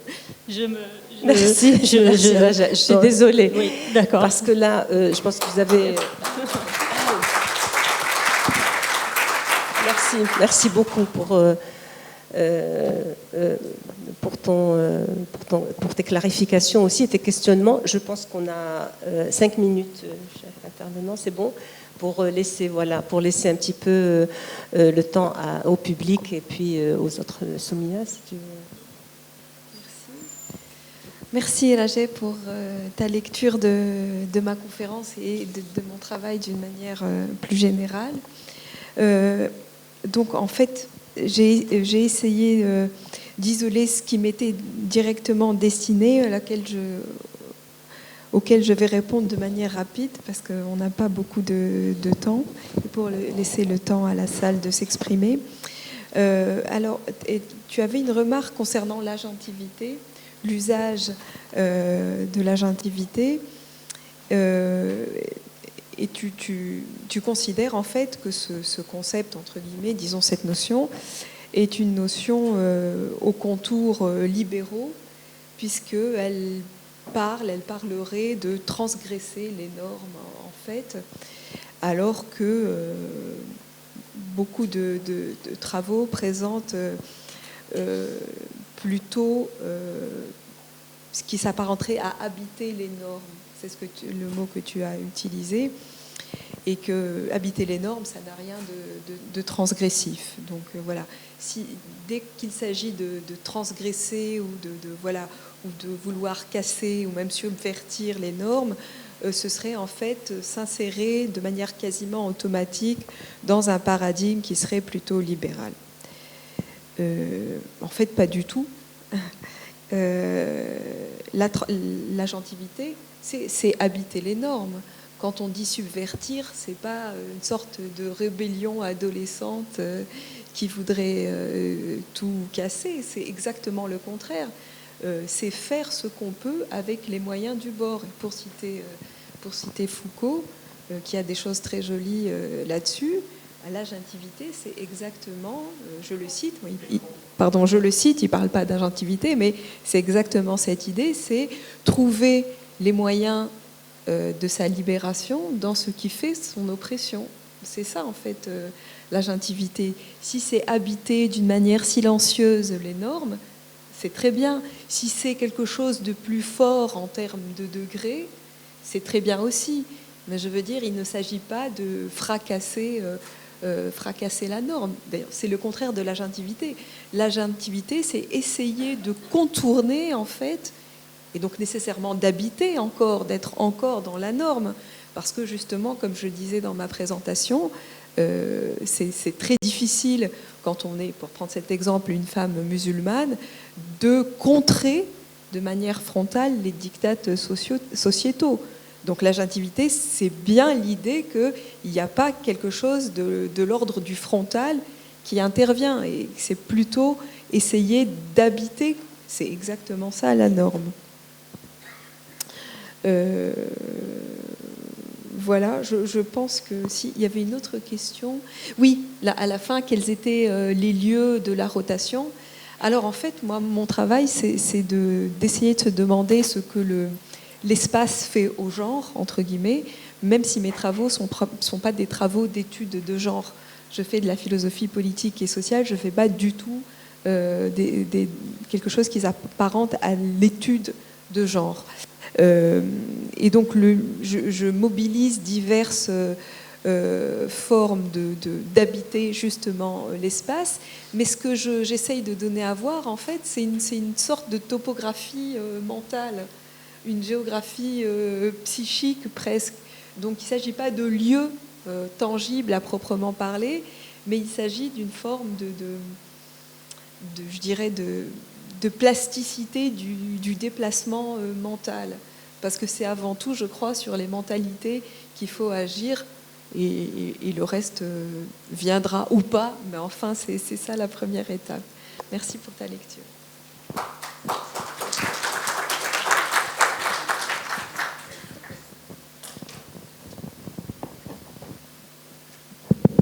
Oui, merci beaucoup, Raja, pour ton écoute quasi psychanalytique. Tu m'as surpris. Tu m'as beaucoup surpris parce que tu éclaires des angles qui m'échappent. Je n'entends pas tout. Mais néanmoins, un truc m'a beaucoup intéressé dans cette façon de te pencher sur l'œuvre de Fatima Mernissi. Ceux qui l'ont connu de près, et certains l'ont connu beaucoup plus que moi, les 3 dernières années, dans cette espèce de pseudo-orientalisme qu'on peut lui reprocher, d'abord il est d'époque, je crois, et on n'était pas encore suffisamment avancé dans ce qui est aujourd'hui une culture quasi diffusée partout, c'est-à-dire la question postcoloniale, décoloniale, etc. Et on voit bien qu'est-ce que cela produit comme effervescence dans la pensée mainstream et dans la pensée qui s'y oppose dans les Suds. Et ça m'a intéressé parce que finalement, Fatima Mernissi joue à l'oriental, liste par la façon dont elle nous introduit dans son imaginaire infantile, évidemment. Peut-être qu'elle ne le sait pas, mais en tant que telle, c'est une matière très intéressante à exploiter, à explorer. Ce que fait Farid, du reste, avec l'angle qui a été le sien. Et il y a un infantile, j'apprends que tu parles d'un infantile spirituel. Elle avait un petit côté comme ça, effectivement. Tu le fais sur le ton de l'anecdote, mais je pense qu'elle était un peu... elle était, ceux qui s'en souviennent encore, l'incarnation d'une certaine naïveté. Elle se présentait et présentait les choses qu'elle découvrait toujours avec effet de surprise. Et ça, c'est intéressant pour le psychanalyste. Parce que cet étonnement-là, comme dirait un psychanalyste qui s'appelle un vif étonnement, c'est Octave Manoni, c'est un peu le propre du discours qui est en attente d'analyse. Et je pense qu'elle nous a ouvert les portes du harem par le biais de son propre imaginaire. Ça peut s'apparenter effectivement à une espèce de perception orientaliste qui montre cette étrangeté. Mais qu'y a-t-il de pas étranger dans l'inconscient, finalement, dans nos inconscients tous? Mais je ne la prends pas pour une exégète, et ni moi pour un exégète de cette espèce de tarakum, on dirait en arabe, je sais pas, le mot en français m'échappe tout d'un coup, ce qui lui-même est à interpréter. Mais je ne sais pas si je peux t'en dire plus. Si ça n'est, je suis capté par la façon dont se déploie dans son regard un imaginaire, j'allais dire un imaginaire d'époque. On pourrait même pousser pour dire comme Lacan, la subjectivité d'une époque se déploie chez elle. Mais ce n'est pas celle des années 60, c'est beaucoup plus loin que ça. C'est peut-être même concomitant, contemporain de l'époque coloniale, dont témoignent et Fatima Mernissi et Khatibi, que j'ai évoqué tout à l'heure. Je ne sais pas si j'ai répondu à ta question, mais en tout cas, ta question m'intéresse beaucoup. J'espère que tu vas me l'envoyer parce que ça m'a suffisamment intrigué pour... Merci beaucoup. Merci Najid. On va ouvrir le débat avec la salle, donc s'il y a des questions.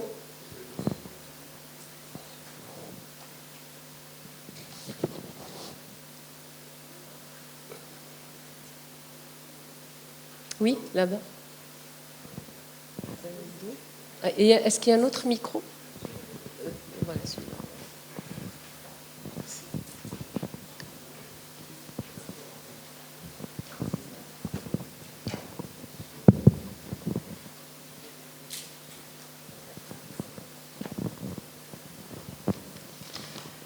Merci à l'ensemble des intervenants pour votre générosité.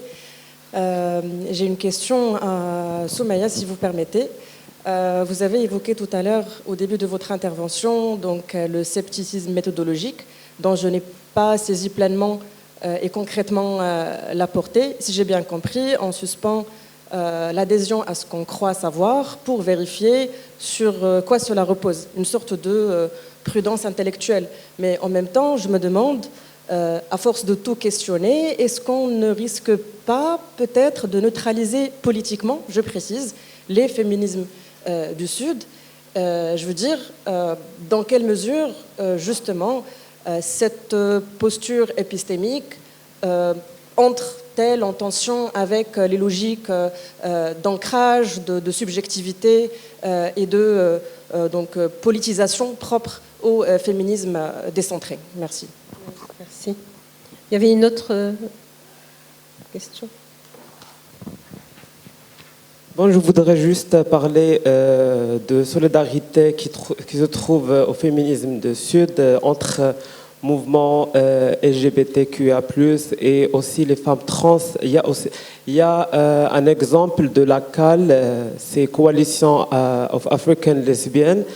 C'est une qui travaille avec l'Union européenne comme statut d'observateur, et ils ont fait des solidarités entre trans et les personnes de femmes trans, et aussi les femmes lesbiennes. Donc ici au Maroc, moi je vois qu'il y a un manque de solidarité entre le mouvement trans et le mouvement féministe. Et ce séparation, parce qu'il y a de transphobie, il y a beaucoup de choses. Les femmes trans vivent dans un mode de survie constamment et il est nécessaire aussi de pourquoi peut-être Madame Asma El-Mrabet, tu peux répondre à cette question. Pourquoi ici au Maghreb ou au nord d'Afrique, on ne voit pas ces solidarités entre mouvement trans et le mouvement féministe? Et peut-être le monsieur, vous pouvez aussi nous donner une lecture psychanalyste sur ce phénomène de éradication et invisibilisation des personnes trans. Donc, c'est ça la question. Est-ce qu'il y a d'autres questions? Vous voulez répondre? Est-ce que vous voulez qu'on prenne les questions? Oui. Allez-y. Merci. Anne-Marie. Bonjour. Ah, pardon. Oui, bonjour. Alors, je tiens d'abord à vous remercier pour vos interventions. Moi, je voudrais plus m'adresser à justement tout ce qui est psychanalyse, parce que, étant donné que je suis dans le domaine de la psychologie, j'aimerais bien aborder, vous avez abordé la notion du fait que Freud a finalement toujours tenté de comprendre ce que veut la femme. Je serais plus dans un cadre plus critique où je dirais justement que la psychanalyse a enfermé la compréhension de la femme à travers le prisme de l'homme, c'est-à-dire à travers le regard masculin. N'abordons pas non plus la question de la personnalité histrionique, etc., parce que ça a fait beaucoup de débats au niveau des mouvements féministes. Alors je ne remets pas en question ou en cause le tableau clinique correspondant à l'hystérie, mais plutôt l'instrumentalisation de ce terme qui est psychologique, qui décrit une symptomatologie à des fins de domination contre la femme. Dans le sens où, je vais essayer d'être plus précise dans mon explication, dans le sens où, pour moi, l'hystérie, comment elle a été abordée, c'est juste une réponse face à la radicalisation et à la domination dont la femme a fait face, que ce soit dans l'antan, dans l'époque, ou encore maintenant. Et juste pour revenir à la question de subversion et de longévité aussi, je pense qu'il ne faut pas non plus, à mon sens, séparer le travail académique et le travail politique et le militantisme, dans le sens où le travail académique apporte justement des réponses sociales et politiques, des outils justement dont les militants pourraient s'en servir afin d'apporter du changement par rapport justement à la question du féminisme. Enfin, je ne vais pas essayer de tarder non plus, mais par rapport au féminisme entre guillemets africain, comparé au féminisme blanc, je pense que par rapport à la question de trans, c'est en ce qui me concerne, c'est contesté aussi à l'étranger. Je ne dis pas qu'il ne faut pas défendre les droits des trans, au contraire, sauf que ce n'est pas une particularité de l'Afrique. C'est quelque chose qu'on observe aussi en Occident, sauf que la différence, c'est que la politique de l'Occident tend à protéger au niveau des droits les hommes et les femmes trans ou LGBTQ, contrairement des pays africains où au niveau juridique même, c'est quelque chose qui n'est pas... c'est criminalisé, voire invisibilisé. Ce qui pourrait à peu près apporter une réponse à ta question. Et merci. Merci. Anne-Marie, tu voulais poser une question?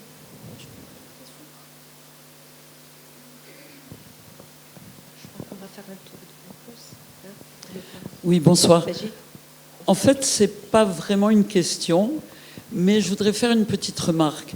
Il se trouve que je me suis absentée 5 minutes et je n'ai pas entendu ce que Raja a dit sur l'agentivité, mais j'ai entendu le commentaire que faisait Soumaya. Et en tant que traductrice, je pense qu'il faut parfois définir les mots, et en particulier quand ce sont des termes aussi récents dans la langue. Agency, dans le sens où il est utilisé aujourd'hui en anglais, est un peu plus ancien que agentivité, qui a été un néologisme qu'on utilise en français. Pour vous, c'est nécessairement contourner la norme. Donc ça m'a un petit peu surpris, parce que moi j'ai utilisé ce terme dans une traduction du mot agency, et c'était pas contourner la norme. Et du coup, je suis allée rapidement sur Reverso, qui nous dit, je ne vais pas trop continuer en anglais, mais quand même, agency, self-action, tout simplement, ability to act, alors, oui, oui, voilà, ability to act independently. Et comme exemple, le temps que je bouge, c'est parti, mais justement l'exemple qu'il donne, c'est ability to act independently, et l'exemple c'est empowerment enhances women's agency. Alors c'est empowerment, c'est déjà plutôt que, voilà, c'est up down plutôt que down up, mais il n'y a pas de notion de contourner la norme. Très bien. Voilà. Merci. La remarque que je voulais faire. On va répondre. On va essayer de faire un tour rapidement. Alors, merci beaucoup. Je commence par la question sur le scepticisme méthodologique. En fait, c'est pas le scepticisme au sens philosophique où il s'agit de suspendre son jugement. C'est pas ça. J'aurais peut-être dû être plus précise. Vous avez eu raison de poser la question. Mais j'ai essayé quand même de d'éclairer en disant que ce scepticisme méthodologique qui est à la base du féminisme décolonial, en fait, c'est un scepticisme qui s'adresse aux outils épistémologiques que nous envoie le Nord. Il s'agit en fait de désacraliser ces outils, c'est-à-dire de les considérer avec une forme de méfiance. Et l'exemple que j'ai donné, mais il y en a d'autres, c'est celui de l'intersectionnalité. Donc l'idée, c'est plutôt dans ce sens-là. Il s'agit de regarder avec méfiance les outils qui nous viennent, d'ailleurs en l'occurrence des Nord, pour ne pas importer, en fait pour ne pas appliquer de manière automatique des grilles de lecture sans voir si elles s'appliquent vraiment à nous. C'est ça l'idée. Donc c'est ça en fait le scepticisme méthodologique. Donc il s'agit de marquer un temps d'arrêt, mais ce n'est pas le doute hyperbolique de Descartes. Hein. Il ne s'agit pas de faire une tabula rasa ou de tout, voilà, pour d'être comme ça complètement transmis. Non, c'était pas ça l'idée. J'ai pas dû donner assez de précision. En tout cas, merci pour votre question. Si je peux répondre rapidement à la question de la transphobie, en fait, à mon avis, mais évidemment, il y a beaucoup d'explications possibles, mais d'abord l'idée que c'est pareil ailleurs et dans les Nord, elle est tout à fait juste, mais ce manque de solidarité entre la cause, pour le dire vite, hein, la cause trans et le féminisme classique, vient de l'idée que malgré tout, on considère toujours que le féminisme, ça se rapporte à la femme en tant que sexe. Voilà, à mon avis, c'est surtout ça le problème, et qu'on oublie de considérer que le problème, c'est une question en fait d'émancipation collective. Je pense que c'est ça le problème. Donc même les féministes les plus ouverts, les plus ouvertes, continuent de penser en termes de sexe, en termes biologiques, et non pas en termes de genre sur cette question précisément. La question de l'agentivité. Merci beaucoup. Je pense que Reverso, ça doit être un dictionnaire libéral. En fait, je plaisante, c'est pour rigoler. Hein, non. Oui, non, C'était une boutade, non, c'est pas vrai, c'était une boutade. Mais en fait, mais vous avez tout à fait raison de présenter les choses ainsi. En fait, il faut probablement, je pense, une réponse possible qui peut être la réponse du berger à la bergère, c'est qu'il faut considérer peut-être non pas les choses littéralement en termes linguistiques, mais voir l'usage que on fait du terme agency, agentivité depuis certaines études postcoloniales et notamment Spivak. Et en réalité, il y a une concomitance en fait, en termes de temporalité. Le terme est apparu à peu près en même temps, plus ou moins, qu'on a commencé à parler vraiment d'essentialisme stratégique. Donc c'est en fait ça, l'agentivité. Ça a plutôt à voir avec quelque chose qui serait de l'ordre de l'essentialisme stratégique. Donc voilà, mais si on a un problème avec contourner la norme, moi ça ne me dérange pas, on peut dire habiter la norme. De toute façon, quand on habite quelque chose, on fait nécessairement quelques aménagements à l'intérieur. Hein, ça marche en général comme ça. Merci en tout cas. Alors, avant de te passer la parole rapidement, je réponds parce que je pense que c'est une question qui m'était adressée pour la transphobie et le manque de solidarité. Tu as répondu aussi à cette question et je pense qu'il y a une intervenante qui a répondu aussi sur la question de l'Afrique. Je suis absolument d'accord. C'est une question profondément coloniale pour moi. Donc toutes les normes, toutes les lois qu'on a eues dans l'Afrique en général, même au Maghreb et en Afrique subsaharienne, etc., sur toutes ces questions-là, si on veut, franchement les vestiges de la colonisation, chose qui dans les traditions locales n'existait pas. Je ne dirais pas que c'était quelque chose de permis, mais c'était quelque chose de toléré, quelque chose qui était en négociation permanente, mais et d'où aujourd'hui la question de décoloniser toutes ces lois-là et toute cette histoire aussi. Donc le sujet est assez sensible et profond, et c'est une question aussi d'agenda politique. Je passerai rapidement le micro. Oui, très vite, mais vraiment très vite, parce que je ne me considère pas comme légitime pour répondre à cette question, mais néanmoins, pour les deux interventions, je dirais que c'est pas mal si le débat sur les féminismes du Sud ouvre la voie à ces causes légitimes évidemment, et pour lesquelles je suis ici en tant que psychanalyste, je n'ai pas de réponse. D'ailleurs, de manière générale, je pense que la psychanalyse ne répondrait pas par une espèce de réponse collective. Elle est que singulière. Elle est propre à celui qui parle et qui prend la parole pour poser telle ou telle question le concernant lui. Donc je ne sais pas quoi vous dire. L'histoire de l'hystérie, bon, depuis très longtemps, là aujourd'hui on dit qu'il n'y a plus d'hystérie, je ne suis pas très sûr d'ailleurs que ça sur le plan clinique. Hein, il y a des transfigurations, il y a des formations, mais il y a aussi on rencontre encore, et je ne voudrais pas faire de ça de l'anthropologie, de la clinique. Je crois que c'est vraiment une affaire d'écoute et de comment... Qu'est-ce que viennent dire des sujets? On peut être hystérique dans un espace et peut-être pas tout à fait dans un autre. Je veux dire, dans un background, un arrière-plan culturel différent. D'ailleurs, c'est ça au fait, au fond, le principe du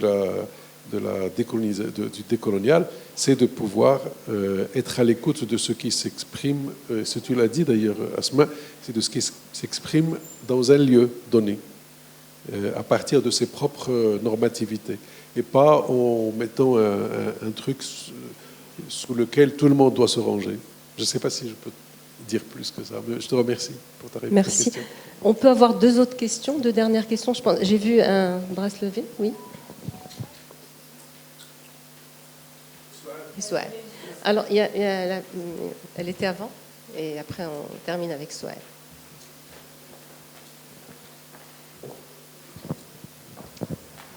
Levez la main. Voilà.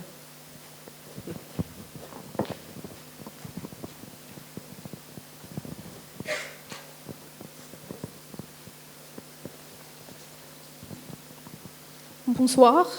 Merci pour toutes ces belles informations. Alors, ce que j'ai, c'est pas vraiment une question, mais c'est juste une remarque par rapport à ce que vous avez dit sur l'hystérie. Bon, je fais médecine, et donc en médecine, effectivement, on parle plus d'hystérie, parce que c'est un peu péjoratif comme terme. Et donc, actuellement, on parle de troubles conversifs. Et parmi ces troubles conversifs, il y a les CNEP, qui sont les crises non épileptiques psychogènes. Donc, c'est plutôt dans ce cadre nosologique. Voilà, merci. Qui englobe les hommes et les femmes. Merci pour ces clarifications. Merci. Hey, Yassida, hey.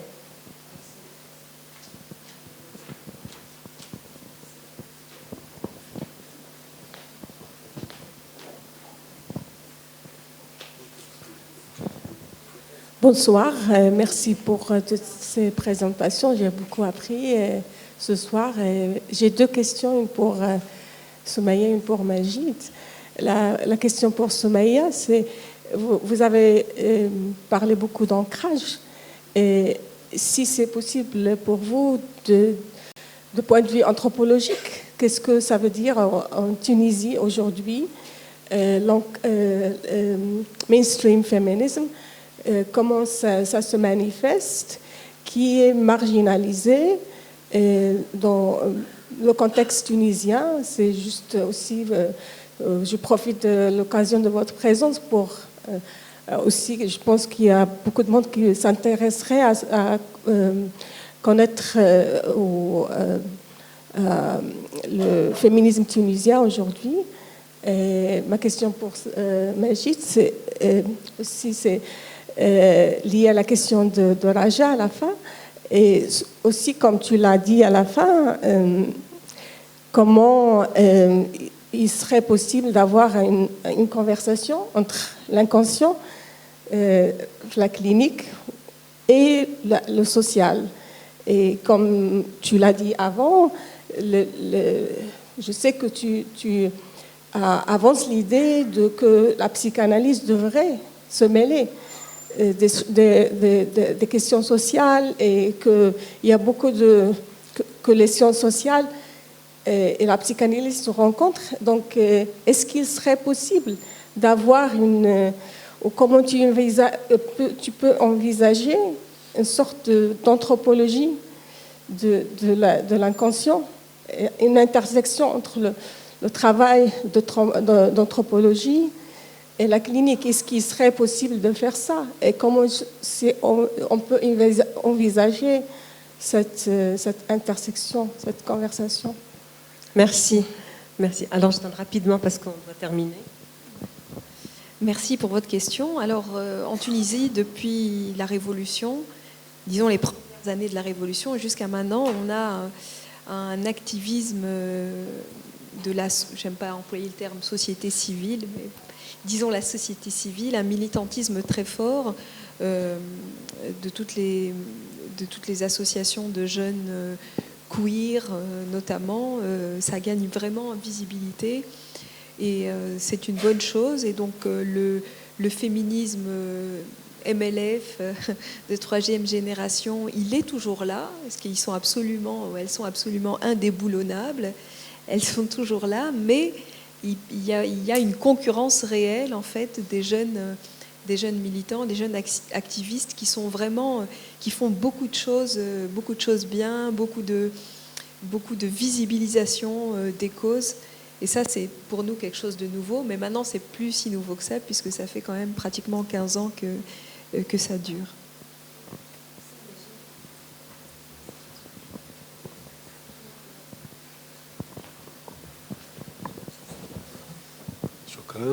Merci. Merci beaucoup, Souad, de ta question sibylline. Je pense que, bon, combien? Une minute? 2 minutes? 1 minute et demie? Allez, dans 1 minute et demie, répondre à une telle question, je peux vous assurer que ça serait très prétentieux de ma part, et j'ai déjà mangé le tiers du temps. Alors, je pense que la meilleure réponse pour ce trait d'union, c'est Frantz Fanon. C'est pas compliqué. C'est Frantz Fanon, lire Frantz Fanon, et on a une réponse sur comment la colonialité produit des effets au niveau de la subjectivité, et à long terme. Et aujourd'hui, si on veut avoir une touche plus visible, si je puis dire, et plus audible, c'est de voir comment la colonialité persiste et fait un retour de refoulé dans l'actuel, par les violences, etc. Le racisme, tout ça. Ça, c'est vraiment des figures tangibles de l'effet de la colonialité. Et au fait, pour la position de la psychanalyse, je crois, ou du psychanalyste, je ne sais pas s'il faut dire l'un ou l'autre, peut-être les deux, et pour répondre un petit peu aussi aux jeunes collègues qui ont parlé tout à l'heure, et c'est aussi pour peut-être boucler un peu ce que j'essaie de dire à partir de la psychanalyse, je la tiens de la bouche d'un autiste, cette phrase, pour dire l'extrême neutralité qu'on doit avoir par rapport à ces positionnements. Tu as beaucoup parlé de positionnalité. C'est un autiste qui m'a dit un jour, c'est à Paris, m'a dit, on parle beaucoup d'homosexualité, pourquoi on ne parle pas de famosexualité? Je ne sais pas si vous avez entendu la façon dont, pour lui, la question de la différence des sexes ne se pose pas dans les termes situés, genrés, etc., marqués culturellement. Et je pense que c'est à peu près de cette position-là que peut procéder la psychanalyse. Donc, pas la neutralité, j'y crois pas tellement, mais il y a plein de séminaires aujourd'hui sur l'idée même d'un inconscient colonial. À la chaire de philosophie à Paris, vous trouvez ça, avec Cynthia Fleury, Frédéric Battinger, etc. Voilà, très rapidement, j'ai dépassé, je suis désolé. Merci. Alors, on est dans les normes, 5 minutes de retard, mais c'est très très bien. Alors, avant de conclure, je voulais juste vous dire qu'on a un prochain rendez-vous, c'est le jeudi 7 mai, c'est-à-dire la semaine prochaine. Et donc, la thématique, ça va être féminisme au pluriel et intersectionnalité. On aura Fatema Ait Ben Madani, sociologue à l'Université Mohamed V de Rabat. On aura Rim Labi, qui est avec nous, artiste et commissaire d'exposition, professeur à l'Université Mohamed V de Rabat. Comme discutant, on aura Zakaria Kadiri, sociologue à l'Université Hassan II de Casablanca. Et tout ça modéré par Salim Al-Issaoui, chargé de la recherche artistique au sein du musée Mohamed VI d'art moderne et contemporain. Merci énormément à vous tous, à tous nos intervenants. Raja Majid Soumia, merci au public. Merci beaucoup.